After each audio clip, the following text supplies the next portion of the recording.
నీ ఉత్తరం నాకెంతో సంతోషాన్ని కలగజేసింది. ఈ అల్పుణ్ణి గురించి ఎవరో ఒక ప్రేమికుడు తలుస్తున్నాడని భావిస్తాను. ఏమైనప్పటికీ ఇది నాకు అంత స్వల్ప విషయమేమీ కాదు.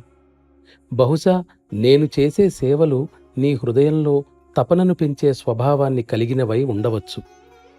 కాని నీవు, నేను ఇద్దరము దానికోసం వేచి ఉండవలసి వస్తుంది. ప్రశాంతత ఒక హృదయం నుండి మరో హృదయానికి ప్రసారం కావింపబడుతుంది. నీవు ధ్యానాన్ని ఇంతవరకు ప్రారంభించకుండా ఉంటే దయచేసి ఇప్పుడు ప్రారంభించు. దైవం నిన్ను అనుగ్రహించుగాక.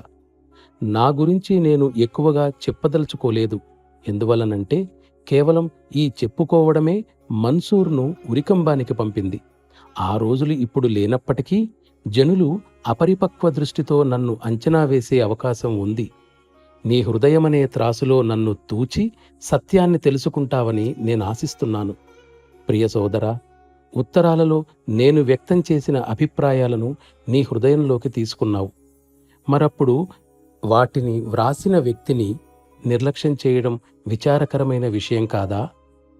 నీవు సంకల్పించిన వెంటనే పని దానంతటదే ప్రారంభమవుతుంది. ప్రార్థన చేయి.